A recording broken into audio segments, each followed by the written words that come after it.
The handbook sits on the nightstand, its spine cracked. Pages 45 and 46 followed immediately by page 49, as if the universe itself had conspired to erase something vital. Margaret Chen runs her thumb along the gap where pages should be, her lawyer's mind already cataloging this deliberate omission, while her husband Harold stares silently at the empty windowsill where no plants are allowed to grow. In the fluorescent tomb of Willowbrook Manor, where visiting hours end at 3 p.m. sharp and residents eat in assigned seats like prisoners, the Chens have discovered what their 3 successful children refused to see.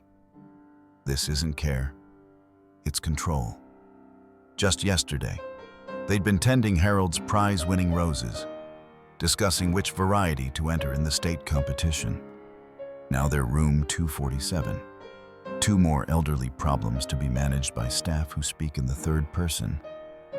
Does Harold want his pills now? Is Margaret ready for bed? As if age had stolen their ability to answer for themselves. But when the night shift aide with pink braids and tired eyes sits on Harold's bed instead of standing at the door, when she pulls out her phone to show him photos of her grandmother's garden instead of checking boxes on a chart, something shifts in the antiseptic air. Destiny doesn't know it yet, but she's about to become the unlikely key to exposing a systematic fraud that spans 3 states and hundreds of stolen voices. Have you ever watched someone you love disappear? Not into death, but into a system that erases them one policy at a time? Stay with us to witness how an elderly couple's search for a missing handbook page becomes a battle for dignity itself, and how sometimes the family that saves you isn't the one that shares your blood, but the one that shows up when everyone else has signed you away. The roses needed deadheading. Harold Chen stood at the kitchen window of their apartment, morning light catching the coral edges of Peace, his prize hybrid, and thought about the competition in 3 weeks. 40 years of teaching botany, and he still got nervous before shows. "Coffee's ready?" Margaret called from the table, where she'd spread the newspaper like she had every morning since 1967. She looked up when he didn't answer. "Harold?" He was staring at the door. Their daughter Linda had a key, but she never used it without calling first. The knock came sharp and official.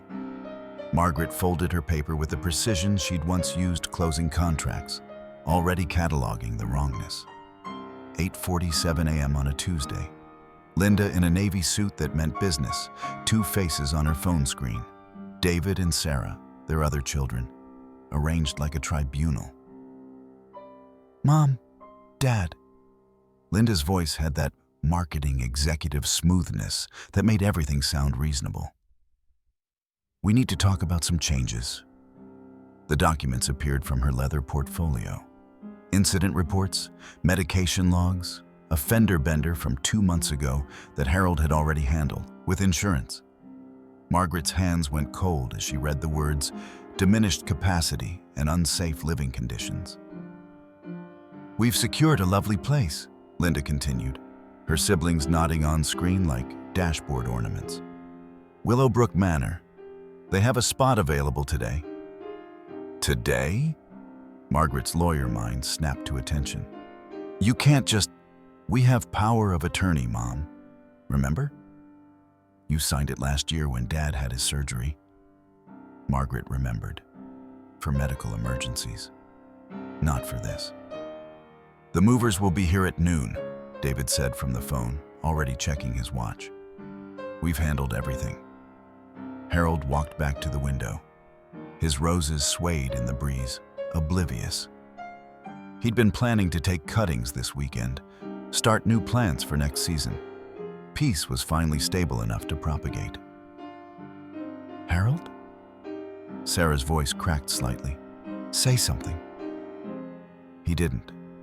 What was there to say when your children looked at you and saw a problem to be managed? A risk to be mitigated? A checkbox on their to-do lists? By evening, they sat in room 247 of Willowbrook Manor. where the walls were beige and the air smelled like institutional disinfectant, trying to mask something worse. Margaret clutched their wedding photo and her father's law books, the only items she had managed to hide in her purse while the movers worked with surgical efficiency. On the nightstand sat a handbook, Willowbrook Manor Resident Guidelines. Margaret opened it automatically, her professor's habit of reading the fine print. Pages 45, 46, then 49. She ran her thumb along the gap where pages should be, feeling the deliberate slice where something had been removed. Harold still hadn't spoken. He sat by the window, staring at the empty sill where no plants were allowed.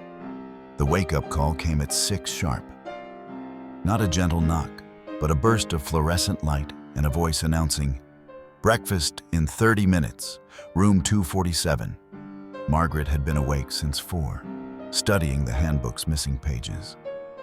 Harold lay curled on his side, facing the wall. At orientation, Director Patricia Brennan had the polished competence of someone who'd explained these rules 1,000 times. Breakfast, 7. Lunch, 12:30. Dinner, 5. Assigned seating helps our residents with memory issues." She smiled like this was a gift. "Visiting hours are Sundays, 2 to 3 p.m. We find limited visits reduce resident anxiety." "My husband and I don't have memory issues," Margaret said. "Of course not." Brennan's smile didn't reach her eyes. "The schedule benefits everyone." Margaret held up the handbook. "Pages 47 and 48 are missing, from every copy I've seen. Printing error. We're waiting on new stock." Brennan checked her watch. "Now, we have 14 more residents to orient." At dinner, 5 p.m. sharp, assigned seats like school children, the other residents ate in silence. Margaret tried making eye contact. A woman across the table gave a tiny head shake. "Don't." Harold hadn't touched his food. Margaret reached for his hand under the table and found it trembling. The day shift ended at 11 p.m. Margaret heard the change in voices, footsteps becoming quieter. A different energy settling over Willowbrook like a held breath released. The night aide, who appeared in their doorway, looked barely old enough to vote. Pink braids, oversized scrubs printed with cartoon cats, exhaustion bruising under her eyes. Her badge read, "Destiny, Washington." She found Harold in the bathroom, shoulders shaking, a photograph of his roses clutched in his hands. Margaret watched from the doorway, waiting for the aide to mark him down as emotionally disturbed or needs medication adjustment, the phrases she'd already heard whispered about other residents. Instead, Destiny sat on the edge of the bathtub. "My grandmother grew roses," she said quietly, pulling out her phone. "Look, these were her Mr. Lincolns. She said they smelled like her mother's wedding day." Harold looked up. Destiny scrolled through photos, a small garden, raised beds, an elderly woman's hands dirty with soil. "She died in a place like this 2 years ago. They told her no plants either. Said the soil was unsanitary." Her voice hardened. Like life itself was unsanitary. Harold's breathing steadied. He studied the photos like a professor reviewing a student's thesis. "The courtyard has a rose bush," Destiny whispered. "I could bring you a cutting, small enough to hide in a coffee cup." "That's against the rules," Margaret said from the doorway. Destiny met her eyes. "Yes, ma'am, it is." Something shifted in the antiseptic air. Margaret thought of her father, the civil rights lawyer who'd taught her that some rules existed only to be broken. "What time tomorrow?" she asked. "Midnight," Destiny said. "When Director Brennan goes home and stops checking the cameras every 5 minutes." Harold spoke his first words since leaving home. "Peace roses, coral-edged." Destiny grinned. "I'll see what I can do, Professor." Friday night, Destiny arrived with a coffee thermos that smelled suspiciously like soil. She found Harold sitting by the window, tracing patterns on the glass. The shape of petals, Margaret realized, watching from the bed. "Got something for you, Professor?" Destiny unscrewed the thermos lid. Inside, wrapped in damp paper towels, lay a cutting no bigger than her pinky finger. Couldn't tell what variety. Pink, though, pretty. Harold's hands trembled as he took it. For the first time since leaving home, Margaret saw something like hope cross his face. They planted it in a paper cup, stolen from the common room, using soil Destiny had smuggled in a plastic bag. Harold's professor voice emerged in whispers, teaching her about root hormones and drainage, his hands steady and sure as they pressed earth around the fragile stem. Margaret, meanwhile, had been conducting her own investigation. She'd borrowed handbooks from 5 other residents during meals, comparing them in the dim light after Harold fell asleep. Every single copy missing pages 47 and 48. The cuts were clean, professional, done before binding, not torn out later. At 2 in the morning, Destiny found her in the common room, handbooks spread across 3 tables like evidence at trial. "That's a lot of reading for someone who should be sleeping," Destiny said. But she sat down instead of enforcing lights out. "It's systematic," Margaret said. "Every handbook, same pages. This isn't a printing error." Destiny was quiet for a long moment. Then, "My grandmother was in a place like this.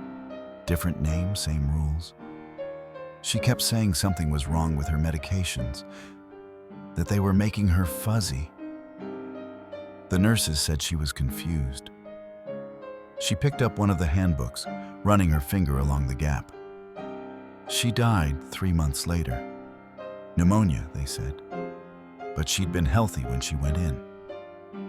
"I'm sorry," Margaret said, and meant it with the full weight of her years, teaching young people who'd lost things they shouldn't have had to lose.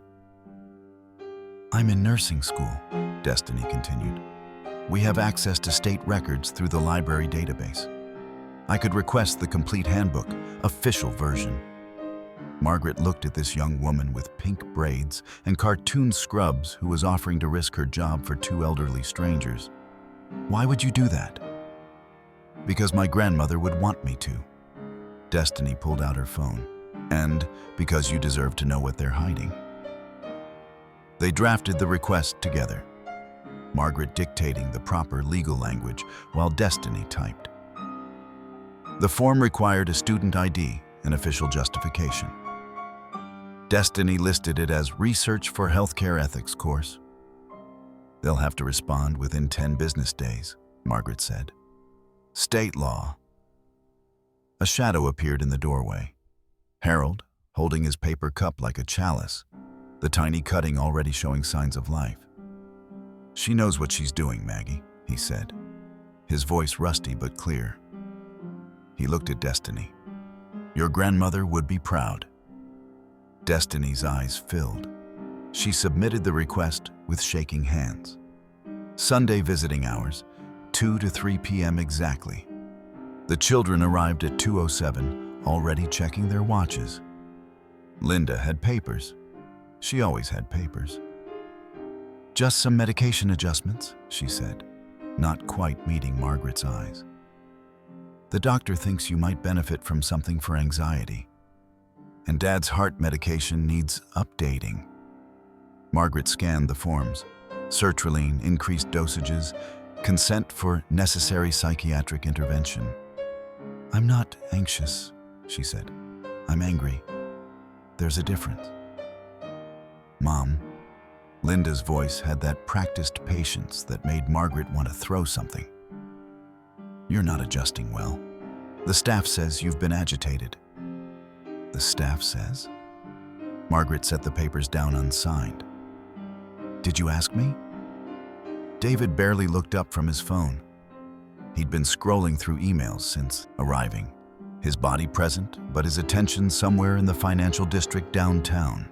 Sarah stood by the door, arms wrapped around herself like she was cold despite the overheated room. She tried to hug Harold when she came in. He turned to the window. "About the handbook," Margaret began. "Not this again," Linda said. Director Brennan explained, "It's a printing issue. Every copy is missing the same 2 pages.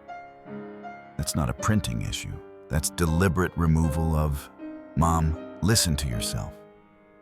David finally looked up. "You sound paranoid. That's exactly why you need to be somewhere safe." Safe? Margaret wanted to laugh, or scream, or both. "We need to go," Linda said, already standing. "We'll check in next week." They were gone by 2:22, 15 minutes exactly. Harold retreated to his silence, curling on the bed facing the wall. Margaret held his hand and said nothing, because sometimes there was nothing to say about children who looked at you and saw only problems requiring management.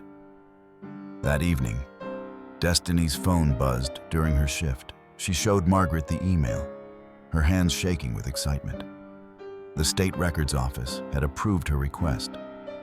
She could pick up the complete handbook Monday at the nursing school library. Margaret printed it herself Monday evening, using the library's public computer while Destiny kept watch. 43 pages total.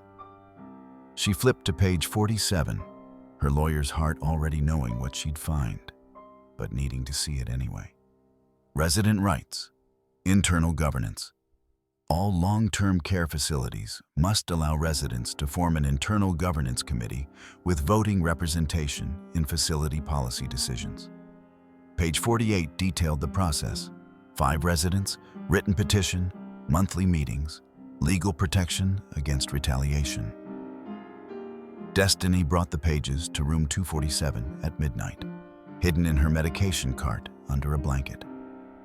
Margaret read them twice, her analytical mind cataloging every implication. Harold sat beside her, reading over her shoulder, his professor's eye catching what she might have missed. "This is deliberate fraud," Margaret finally said. "Yes," Harold agreed, speaking freely in the safety of Destiny's presence. "And now we know what to do about it." They began planning how to organize without detection. 3 unlikely conspirators united by missing pages and stolen roses. Destiny brought her old tablet on Tuesday night, the screen cracked but functional. "My little brother dropped it," she explained, showing Margaret how to swipe between apps.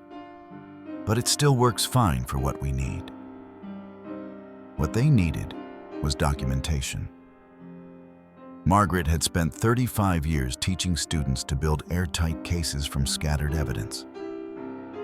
Now she applied those skills to Willowbrook's violations. Her fingers clumsy on the touch screen, but her mind sharp as ever. Medication errors. Mrs. Patterson given Mr. Rodriguez's blood pressure pills 3 times in 1 week. Meal windows. Exactly 30 minutes from service to cleanup. Food taken away whether residents had finished or not. Phone calls monitored. Mail opened before delivery. Visiting hours enforced with military precision. "Take photos of everything," Margaret instructed. "Timestamps matter. Context matters. We need patterns, not just incidents." Harold, meanwhile, had been conducting his own quiet campaign. 3 more paper cups now lined their windowsill, each containing a cutting he'd propagated from his original rose, each labeled with another resident's name in his careful handwriting. "Gifts," he explained when Margaret questioned the strategy. "People trust you when you give them something that grows." Thursday night, 5 residents gathered in room 247 while Destiny kept watch at the door. They came slowly, carefully, using walkers and canes, looking over their shoulders like revolutionaries in a police state.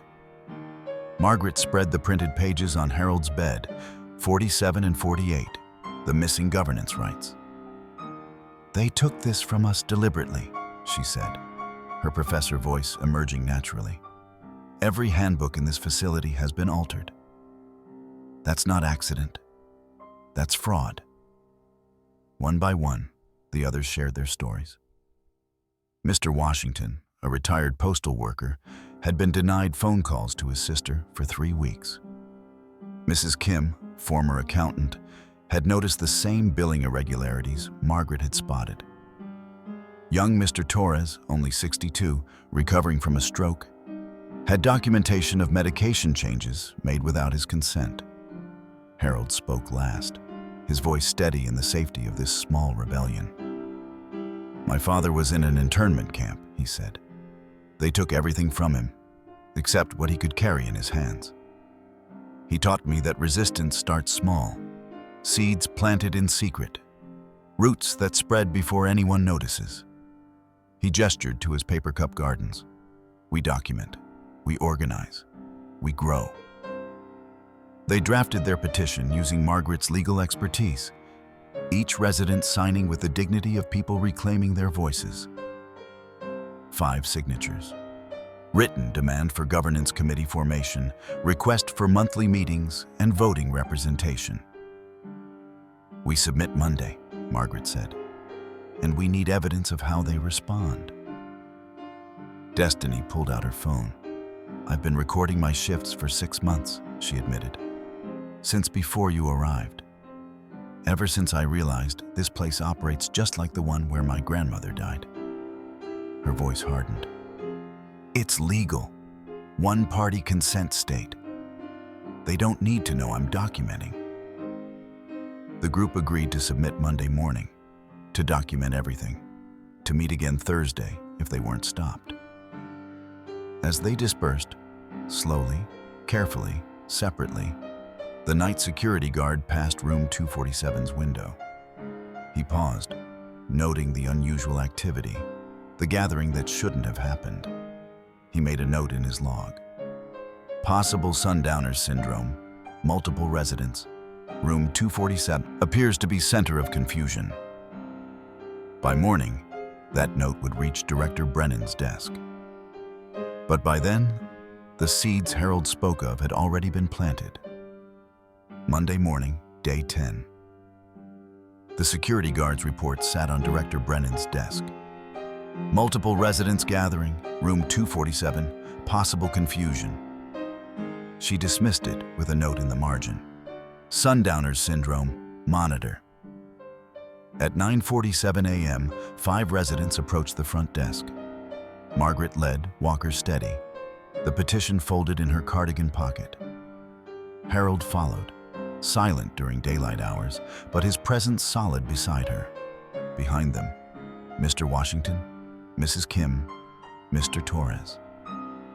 "We're submitting a formal petition," Margaret said, placing the document on the desk, "for formation of a resident governance committee as outlined in State Code Section 442.7. The receptionist, young and bewildered, picked it up like it might explode. I don't think we have a form for this?" "You do now."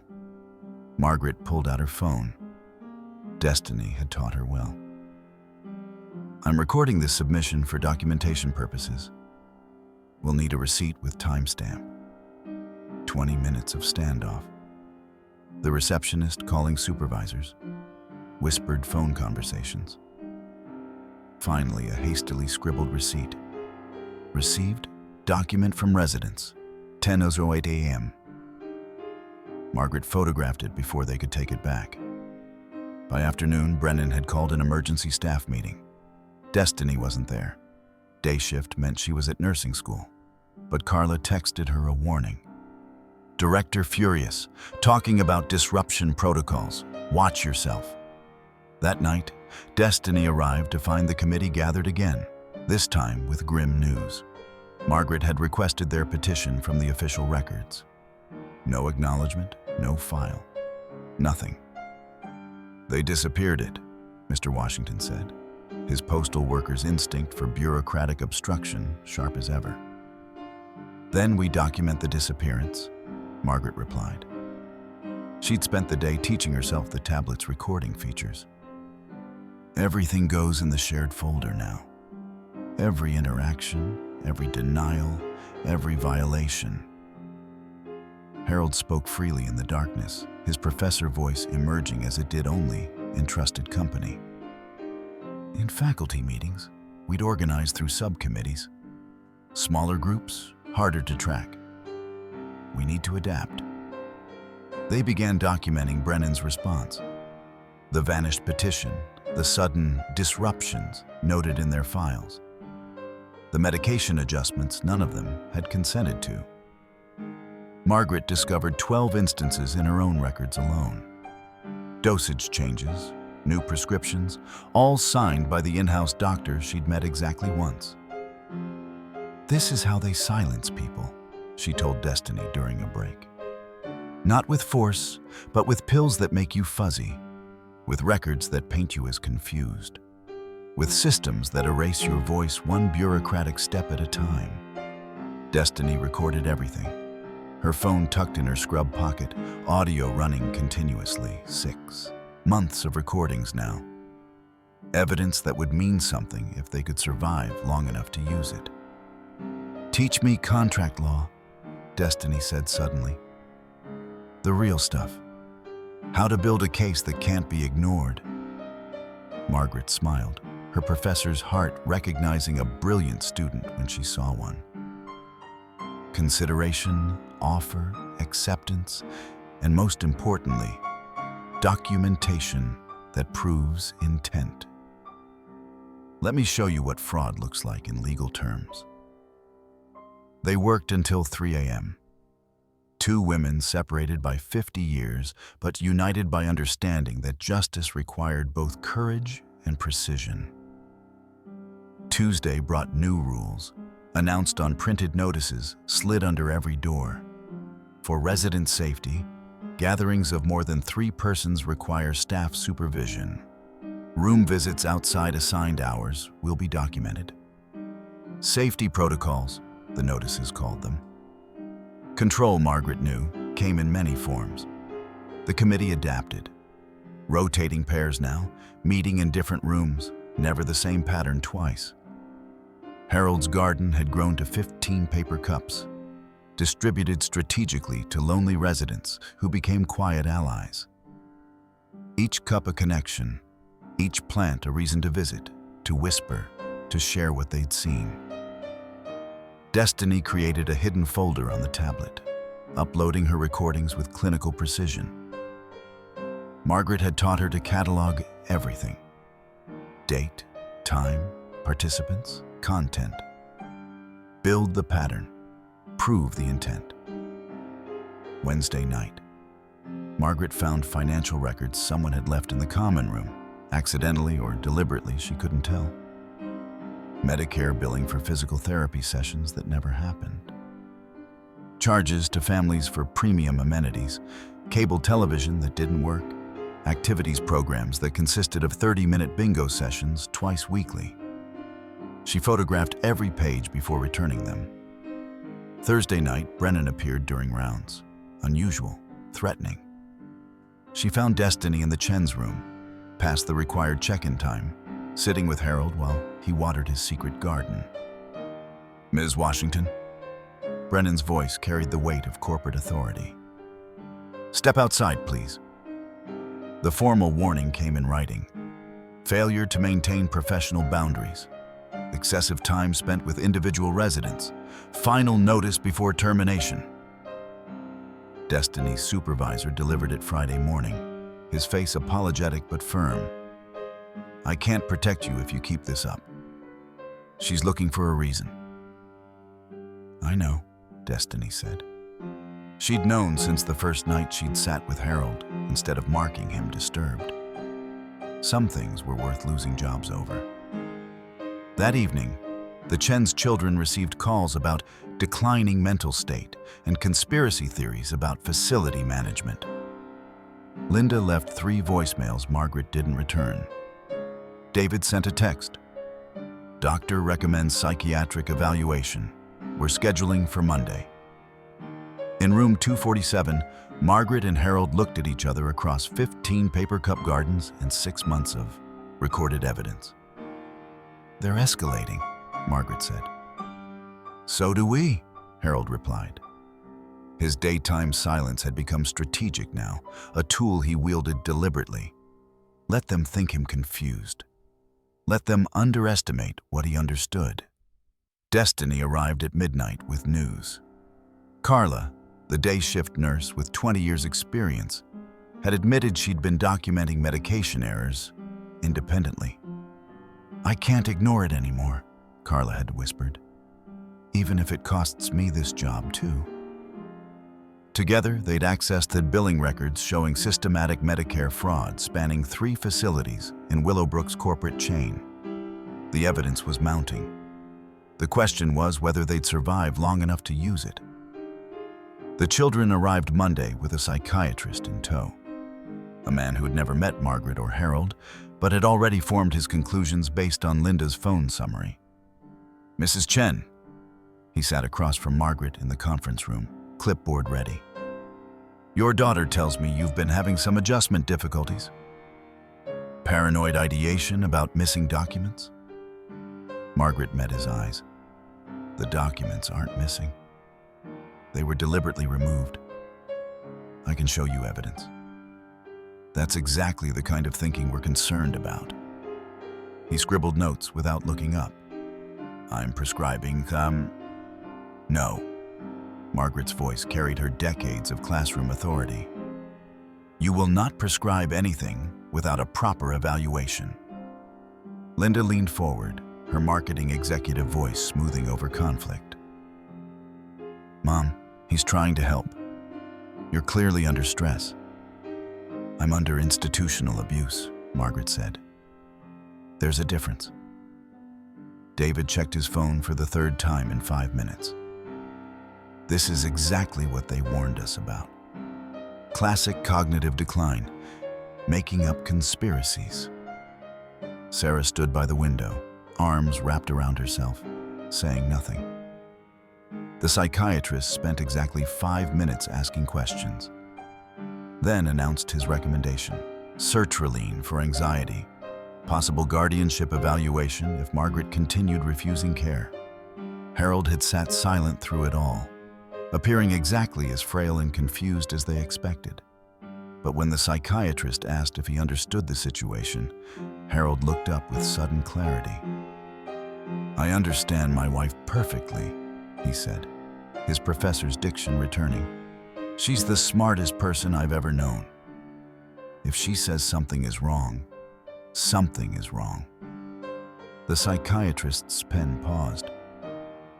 Linda's confident expression wavered slightly. "Mr. Chen, your daughter indicated you've been having communication difficulties." "I choose not to speak during the day," Harold interrupted. "That doesn't mean I can't, or that I don't understand what's happening to us." He turned to his children. "You put us here without asking. Now you want to drug us for noticing we've been erased." Sarah's face crumpled, but she stayed silent. David's attention stayed on his phone. Linda maintained her professional composure. After they left, Harold pulled Destiny's backup phone from his cardigan pocket. He'd been recording the entire conversation. The psychiatrist's voice, clear on playback. "I haven't reviewed the medical records yet, but based on the family's description..." "Evidence of inadequate evaluation," Margaret said, already cataloging its legal implications. That week, the committee grew to 12 residents. Mrs. Patterson brought documentation of her own. Mr. Rodriguez revealed he'd been a paralegal before retirement. 3 residents from the East Wing joined after hearing whispers about the missing handbook pages. Carla, risk heavy on her face, met Destiny in the supply closet Thursday night. "I accessed the billing system," she whispered. 3 years of fraudulent Medicare charges. They're billing for services no one receives.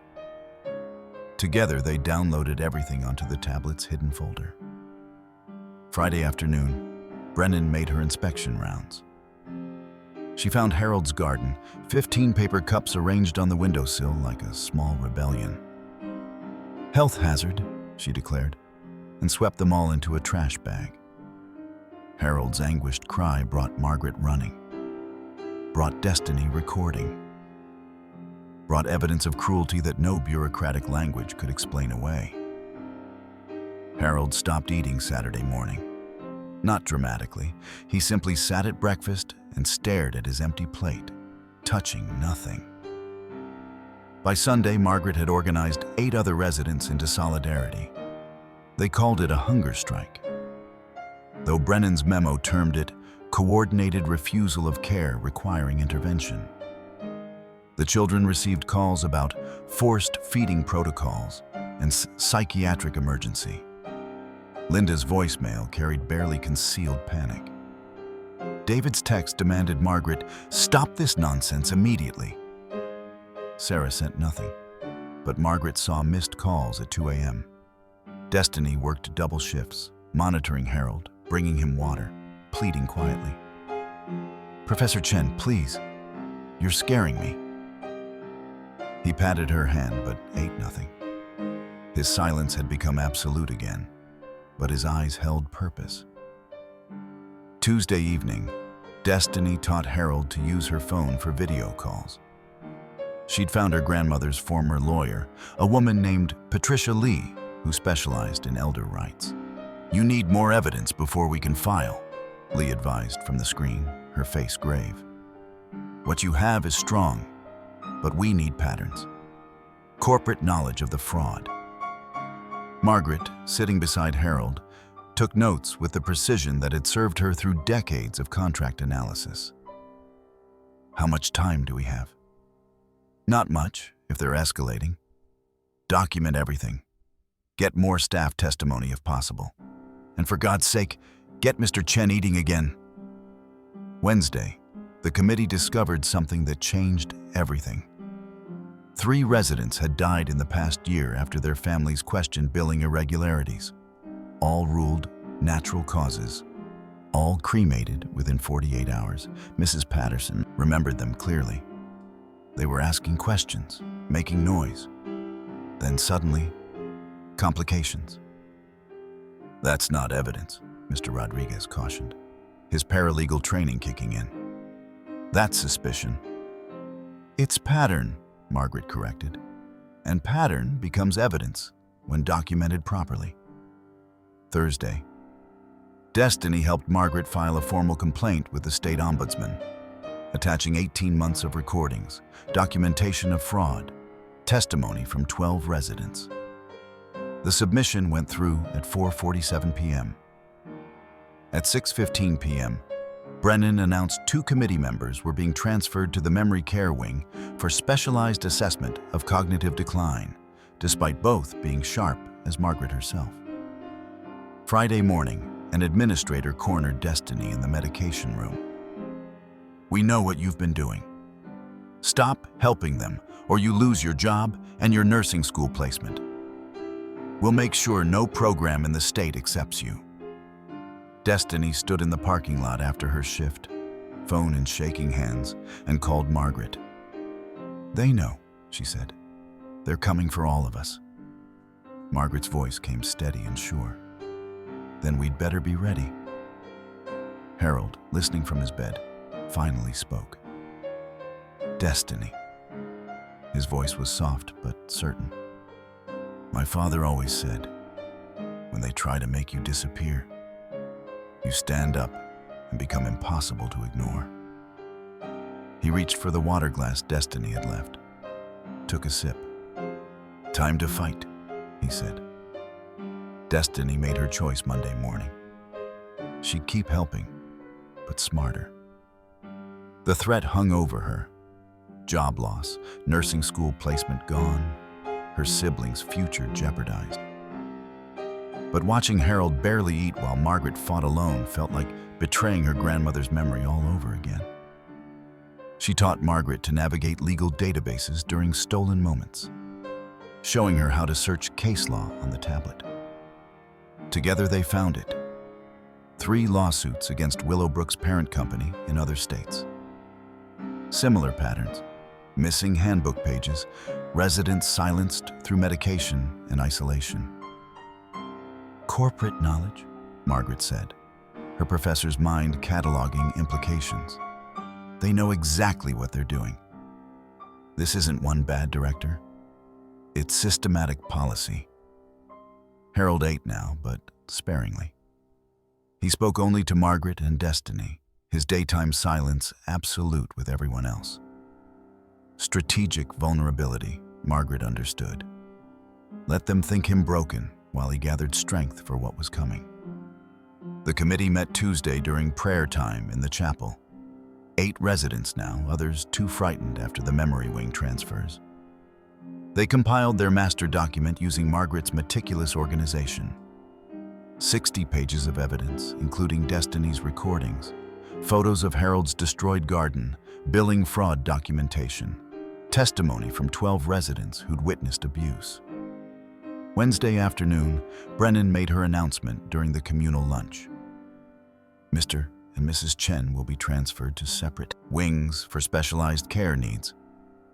Mr. Chen requires memory support. Mrs. Chen needs psychiatric stabilization. The words fell like sentences. Separate wings meant isolated. Meant no more midnight meetings. Meant Harold would retreat into permanent silence while Margaret fought alone against psychiatric medications that would fog her lawyer's mind. Your children have been notified, Brennan continued. They've approved the transfers. 48 hours to prepare. Margaret had 48 hours to fight it. That night, Destiny used her key card to access Brennan's office at 3 a.m. Her hands shook as she photographed documents. Retaliation memos explicitly naming the Chens, communications with corporate about managing disruptive residents, records of pharmaceutical company kickbacks for increased psychotropic prescriptions, evidence that would destroy them if discovered, evidence they desperately needed. She was uploading the final photos when she noticed the security camera's red light blinking in the corner. Recording, always recording. Thursday morning, Margaret received the transfer orders. Harold, to memory care despite perfect cognitive function. Margaret, to psychiatric wing despite no mental health diagnosis beyond Brennan's manufactured concerns. The children had signed off without question. We fight, Margaret said. Her father's law book spread before her like weapons. How? Harold asked, his voice carrying 40 years of teaching students to think strategically. We have 48 hours, and they control everything. Destiny arrived at noon, not her shift, but she'd stopped caring about shifts. I got the evidence. Pharmaceutical kickbacks. Proof the separation is retaliation. Everything. And? Margaret sensed there was more. Security footage. They know I broke in. They're reviewing it now. The three of them sat in silence, understanding settling heavy. They'd gathered everything they needed. The question was whether they'd survive long enough to use it. Call Patricia Lee, Margaret said finally. The elder rights lawyer. Tell her we need emergency intervention. And if it's not enough? Margaret looked at Harold, at Destiny, at 2 people who'd become more family than her own children had been in years. Then we make sure this evidence reaches someone who can use it, even if we can't. Outside, Brennan was reviewing security footage, her expression calculating as she watched Destiny Washington commit what could be prosecuted as breaking and entering. The endgame had begun. Brennan's office, 9 a.m. Friday, day 25. She played the security footage twice, her expression calculating. Destiny Washington, clear as daylight, entering the restricted office at 3:14 a.m. Photographing confidential documents, stealing proprietary information. You're terminated effective immediately, Brennan said when Destiny arrived. And I'm considering criminal charges for breaking and entering. Destiny's phone was already in her pocket recording. One last act of documentation. Those documents prove you're retaliating against residents for exercising their legal rights. Those documents are none of your concern. Brennan's smile was sharp. Security will escort you out. You have 5 minutes to collect your things. Destiny called Margaret from the parking lot, her voice shaking. They fired me. They know about the office. Come to room 247, Margaret said. Now. By the time Destiny arrived, slipping past security through the service entrance, Margaret had her father's law book spread across the bed. 40 years of teaching contract law crystallized into action. Whistleblower protection, Margaret explained, drafting the complaint with practiced precision. State law protects employees who report elder abuse. They can't fire you for documenting fraud. They just did. They can try. But we file this complaint first, establish your protected status, then make them prove the firing wasn't retaliation. Margaret's hands moved steadily across the page. Trust me, this is what I taught for 35 years. Harold sat beside her, silent but present. Then he picked up Destiny's phone and dialed their children on speaker. Linda, David, Sarah. His voice carried the weight of 40 years teaching students who tried not to listen. I'm speaking now. Pay attention. The silence on the other end was absolute. They're separating us tomorrow. Different wings. Your mother will be medicated until she can't think. I'll be isolated until I stop speaking entirely. He paused, letting it sink in. If you let them do this, you're complicit in elder abuse. That's not opinion. That's legal fact. Dad, the doctors said, Linda began. The doctors were paid to say it. We have proof, 18 months of documentation. Are you listening? Sarah's voice came small and broken. I don't know what to believe anymore. Then come see for yourself, Harold said. Today, now, before they separate us, and you can't. He ended the call. In the hallway, Carla appeared at the door.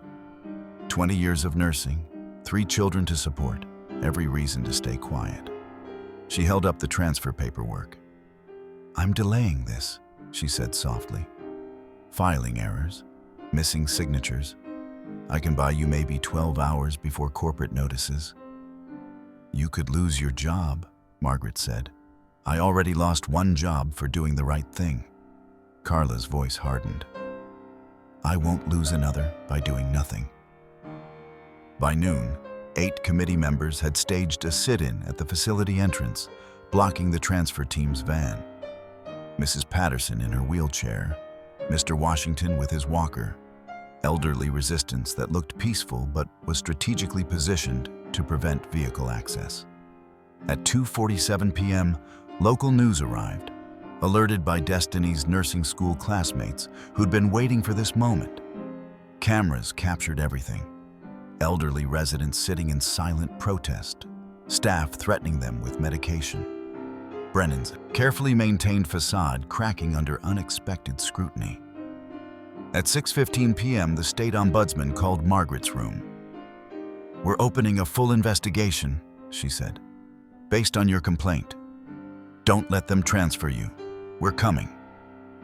The children arrived Saturday morning, their fury palpable. Linda led them into the conference room where Margaret had prepared like she was defending her dissertation. Evidence organized, arguments structured, no room for dismissal. This is a disaster, Linda hissed. The news coverage, your name's everywhere. Do you know what this does to your reputation? Margaret finished. Yes, dear. I imagine it's quite inconvenient. She connected Destiny's tablet to the projector, technology the young woman had taught her to master. The presentation began. Slide 1. The missing handbook pages, documented across 17 resident copies. Slide 2. Medication changes without consent.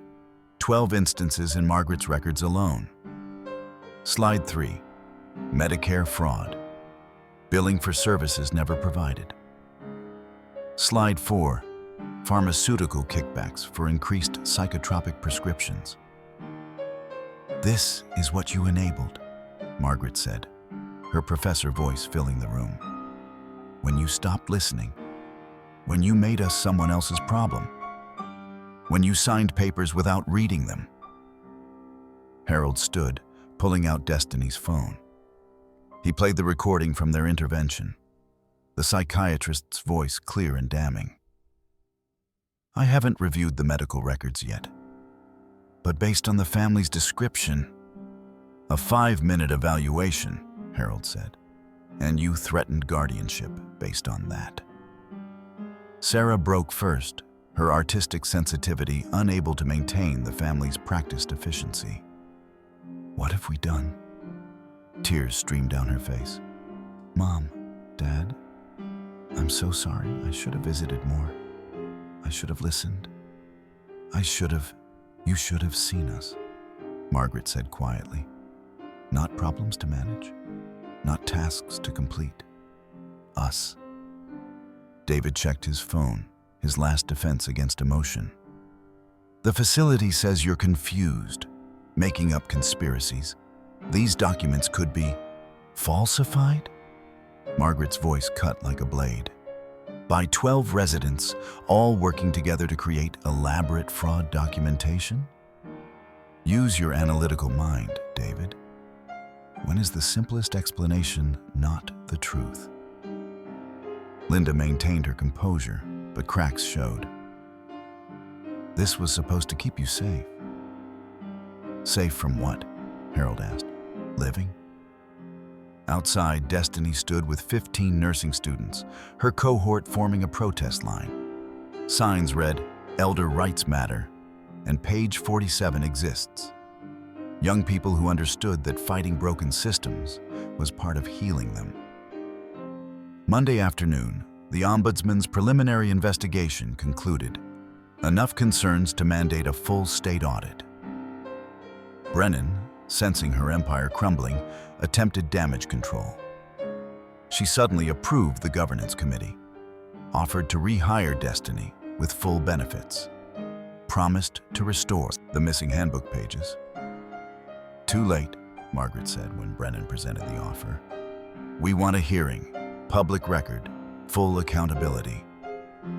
Mrs. Chen, I'm trying to resolve this reasonably. You're trying to hide systematic fraud.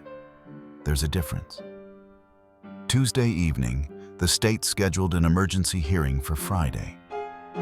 3 days to prepare, 3 days to organize testimony, 3 days to transform their private resistance into public accountability. The committee gathered one last time in room 247. 8 elderly residents who'd found their voices in a system designed to silence them. We speak Friday, Margaret said. All of us. No more silence. Harold smiled, his hand finding hers. My father would be proud. Wednesday through Friday. 72 hours to build a case that would stand against corporate lawyers and institutional power. Margaret and Destiny worked in shifts, 18 hours a day.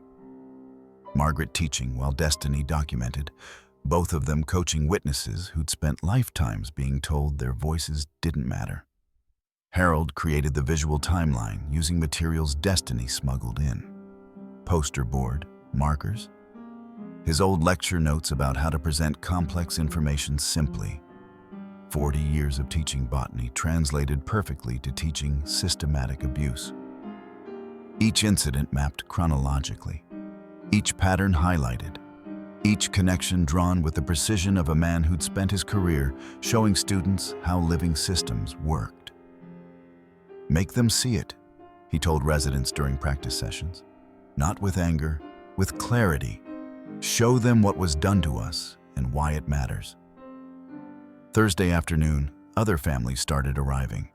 News coverage had spread beyond Willowbrook, people who'd lost parents in similar facilities, who'd signed papers they didn't understand, who'd trusted systems that had failed them. They brought their own documentation, their own stories, their own grief transformed into action. Carla provided the final piece Thursday night. Internal emails from corporate headquarters explicitly mandating the handbook alterations.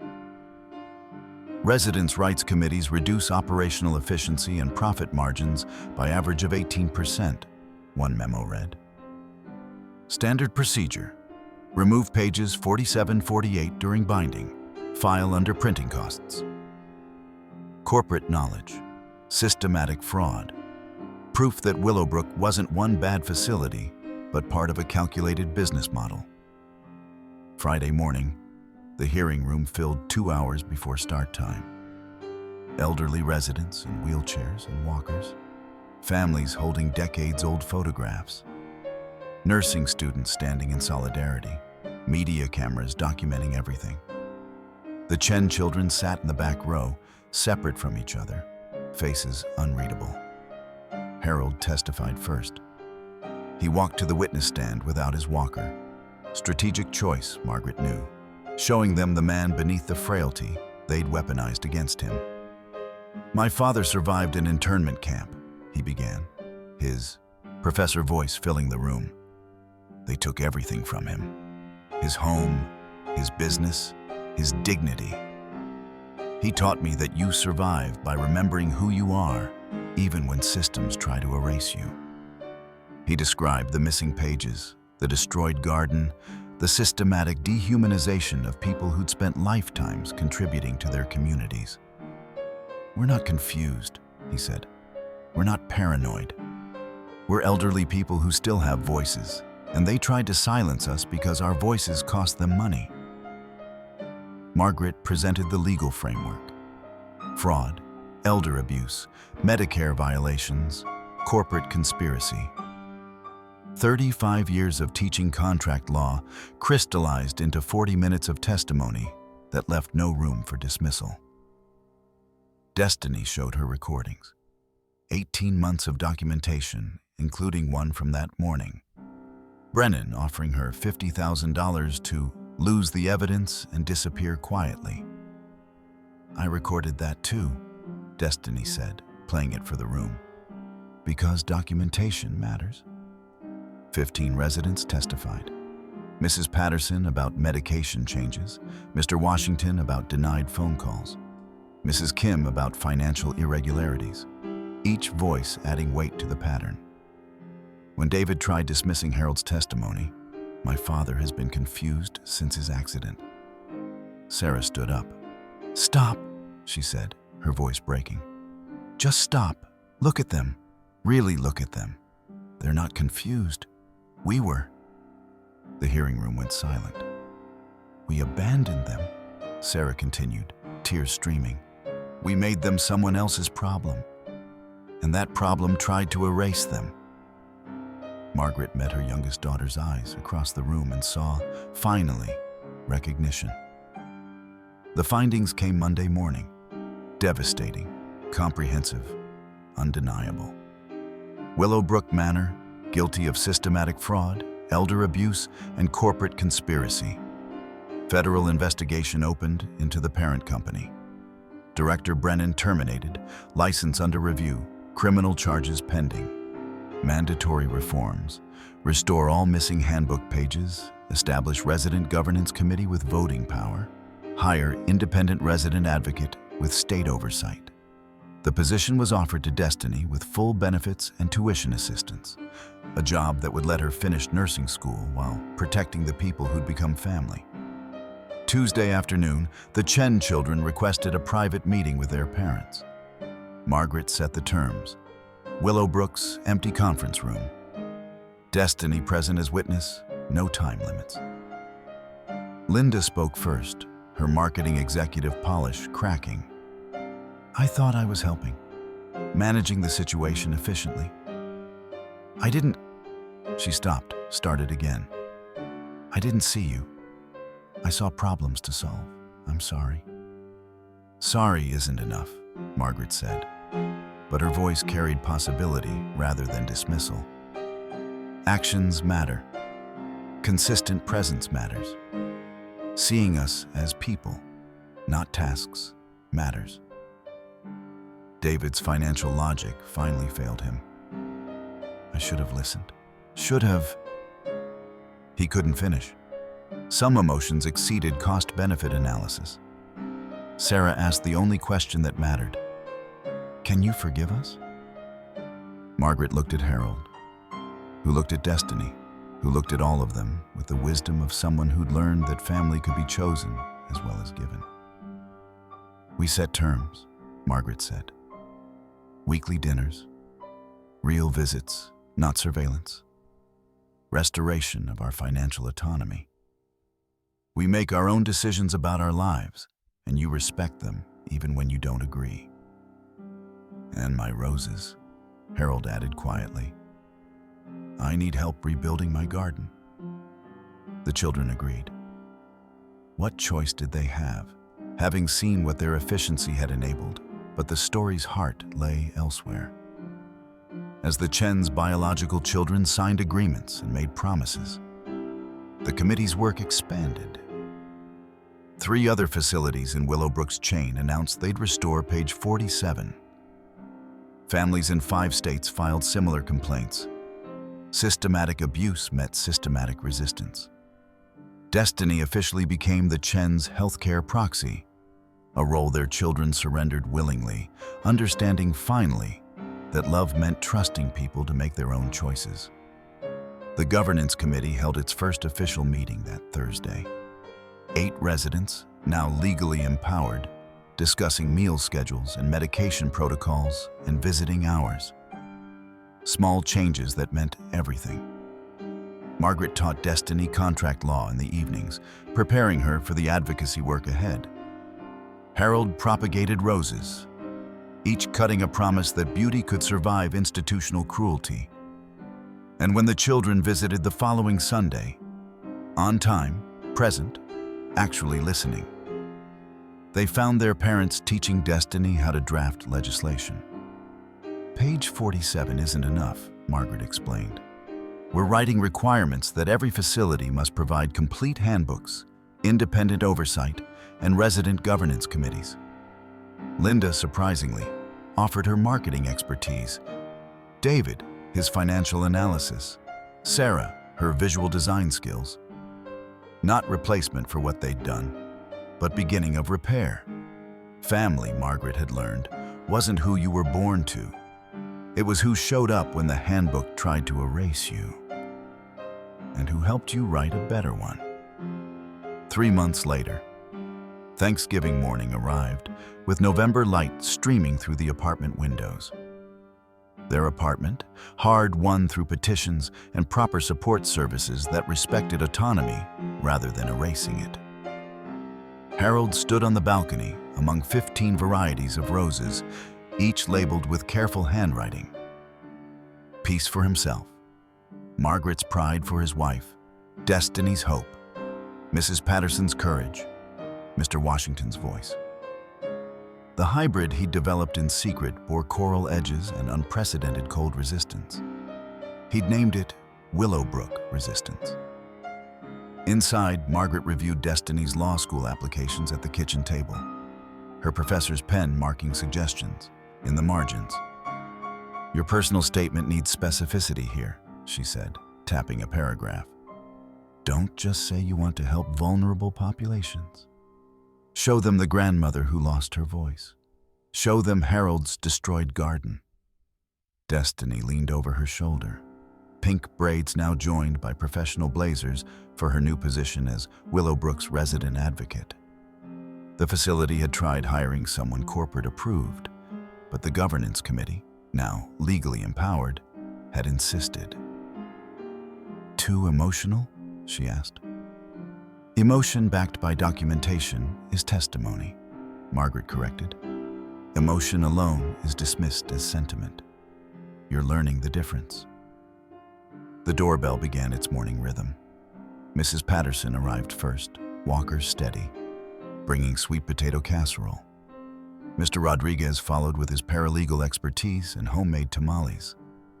Carla brought her 3 children, who filled the small space with laughter Harold hadn't realized he'd missed. The Chen children arrived at 11, early for once, and bearing actual contributions rather than empty hands and guilt. Linda had made her mother's recipe for stuffing, consulting the stained card Margaret thought she'd never cared to learn. David carried Harold's requested grafting tools, purchased from the specialty nursery Harold had mentioned months ago. Sarah brought a watercolor portrait she'd painted from memory, her parents in their old kitchen, laughing over morning coffee. "From before," Sarah said quietly, meeting her mother's eyes. "When I still knew how to see you." Margaret accepted the painting with hands that trembled slightly. Some wounds healed slowly, through consistent presence rather than dramatic gestures. Destiny arrived last, carrying her grandmother's china wrapped in careful layers. "She'd want you to have this," she told the Chens. "Family dishes for family dinner." Harold looked up from his roses, soil under his fingernails, peace in his expression. When everyone had gathered, committee members and children, chosen family and biological, old allies and new understanding, he stood to speak. "My father survived internment by remembering who he was when systems tried to erase him," Harold said, his professor voice filling the room with quiet authority. "He taught me that resistance starts small, seeds planted in secret, roots that spread before anyone notices."